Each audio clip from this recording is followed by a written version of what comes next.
Hey guys, Sundown here. It's gonna be my chapter review to My Hero Academia 237 or Boku no Hero Academia 237, Tomura Shigaraki Origin.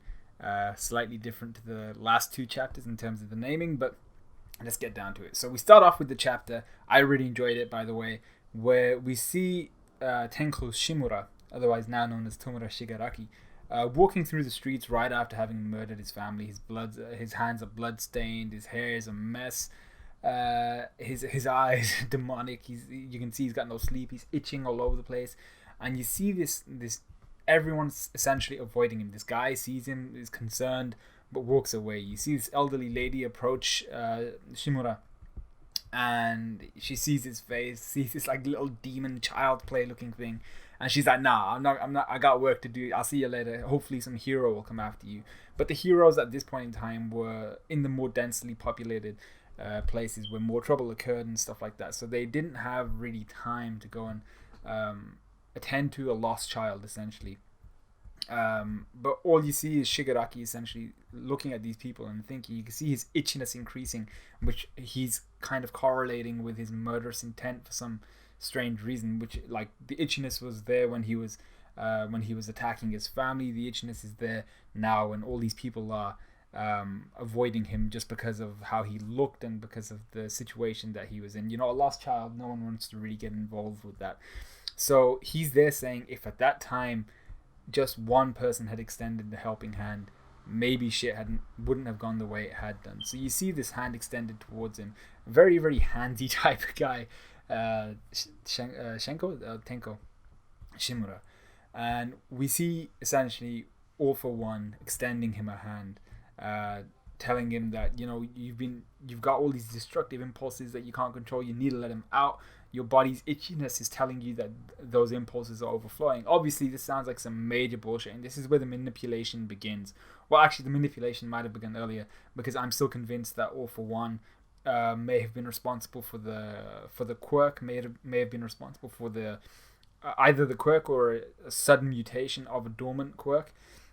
But I think he might have actually been responsible for giving him the quirk, and he might have been responsible for elements of the murder of Shimura's family. And essentially here he's grooming Shimura into the symbol of fear and the symbol of destruction in the future. He's saying the itchiness is your impulse, your desire to destroy and all of that. It's that overflowing. So how do you get rid of it? How do you stop that? You destroy shit. You need to be destructive all the time. So don't hold back these feelings. There's nothing wrong with unleashing them. So he's there. You see these two hoodlums essentially in a fight with him, and you see at this point in time Shimura's still like, he's like, nah, I'm not gonna murder these guys in cold blood. And he goes back to All For One, and I'm not sure what's happening here. It looks like he's fighting himself, or he's just on the floor crying or some shit. Or no, it looks like he's itching himself real hard. And All For One's essentially asking him, he's like, you know what a conscience, morals, ethics, all these things, what are they to you? For me, they're just constructs that someone else has made up, something to hold society in line, things like that. And a very kind of a very easy argument to make, and a very convincing argument when someone's in the mood to kill. So he's looking over at Shigaraki or Shimura at this point in time, and he's like, don't be bound by these societal laws, these rules that lesser people have come up with. What do you want to do, essentially? And Shimura at this point makes up his mind, and this is where his conversion to Shigaraki begins. He's like, I want to kill the two guys who hit me. He doesn't want to just beat them up or anything. He wants to murder them, and he says these bad feelings just won't stop. They can't stop overflowing from within himself, and he can't hold them back. And here he grasps what might have been the hand of his father, the dismembered hand of his father, and he crumbles it away. So you can see this is where the cray begins. All For One's like smiling to himself. He's like, you know what to do then. So this is where we get the scene in the rain. You know, the craziness begins. So we see the two hoodlums again, and they see this silhouette walking over, and he's got hands on his face, hands around his neck, hands down his arms. And essentially what All For One says to him is, you got to always carry your family with you so that those feelings of yours never fade. Now, I'm not sure exactly which feelings he's referring to. Is he talking about the itchiness, the desire to combat, the desire to get rid of that feeling that desire of destructiveness, or is he talking about the?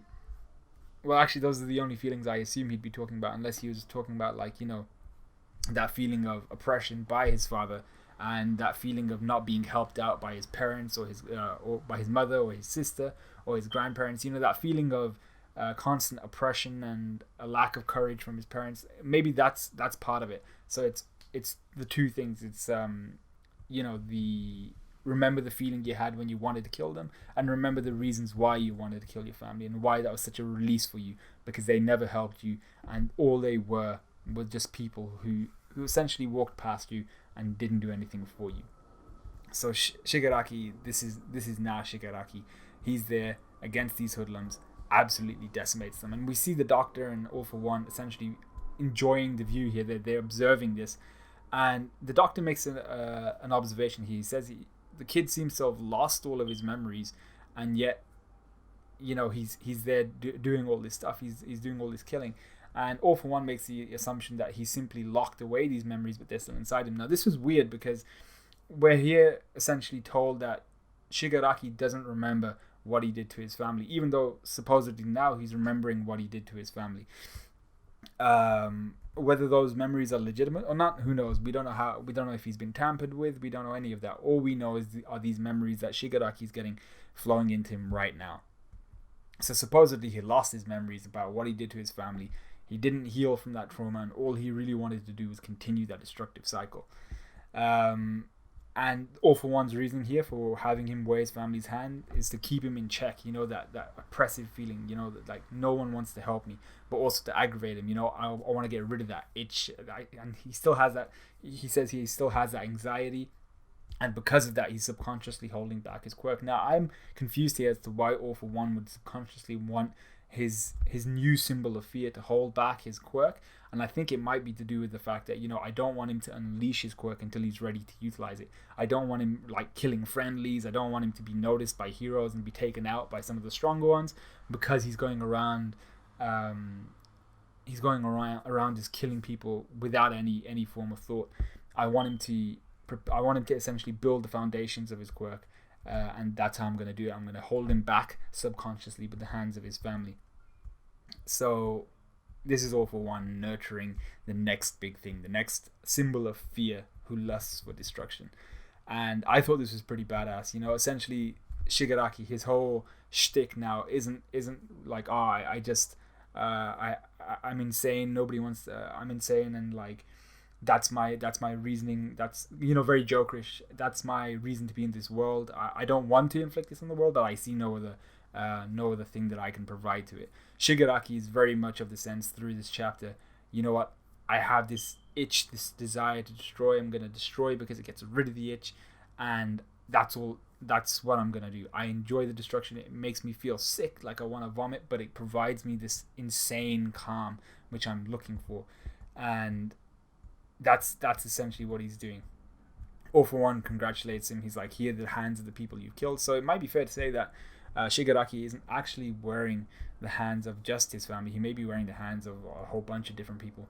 And the weird part is, here we find out that All For One gives him 5 hands instead of 4, considering people have 2 hands. So who was the 5th hand? Whose hand came besides the 2 hoodlums that Shigaraki killed?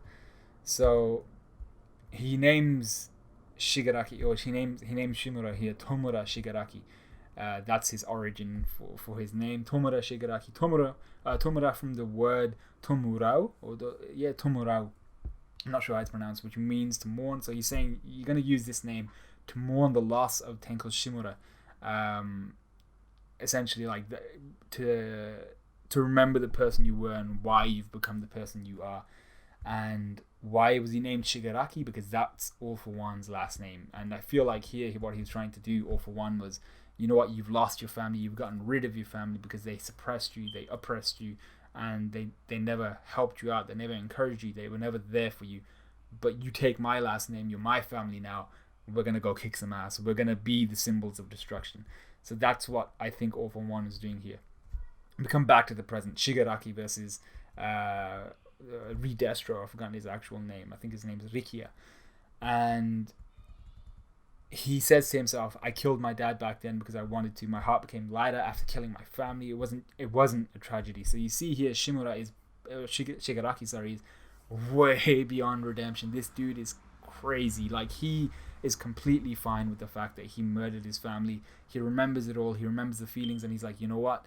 I murdered the shit out of him. I'm cool with it. I do not mind the fact it was a release for me. So Shigaraki is pretty much beyond redemption. Chances are he'll get an opportunity at it, but I feel like it might, in that moment of redemption, he'll choose evil, and he'll probably damage someone important to Deku, or even Deku himself, because of their heroic responsibility to allow redemption to someone. We see Gigantomachia pummeling the entire Liberation Army, heading straight for Shigaraki. We see Mr. Compress, I think it is, telling Dabi to like finish up his fight real quick because Gigantomachia is about to go kill Shigaraki. And you see the ice dude, he's concerned for Redestro Rikia. And we see Spinner then like bleeding from orifices, and he's concerned about Shigaraki. But this, like, they're all concerned for Shigaraki, but we see Shigaraki and he looks ready. He destroys the hands around him, these tethers, these fetters, these kind of iron chains that have been holding him down. Like, they've been reminding him of that oppression, they've been reminding him of that itch, and he's like, I don't need these anymore. He crumbles them away, and he's like, what this is essentially suggesting to me is, I don't need to be reminded why I'm doing this. I don't need this constant symbol of repression or oppression. I know who I am. I know why I want to kill everything. I know that I want to destroy the world and just see it in flames, and that's why he crumbles those hands. He doesn't need them anymore. He doesn't need that symbol. So that's the end of the chapter. I thought it was awesome. Really enjoyed it. Tomura Shigaraki origin. Let me know what you guys thought of the chapter. Let me know what you guys thought of the review. Like, comment, subscribe, all of that good stuff, and I'll see you guys in a bit.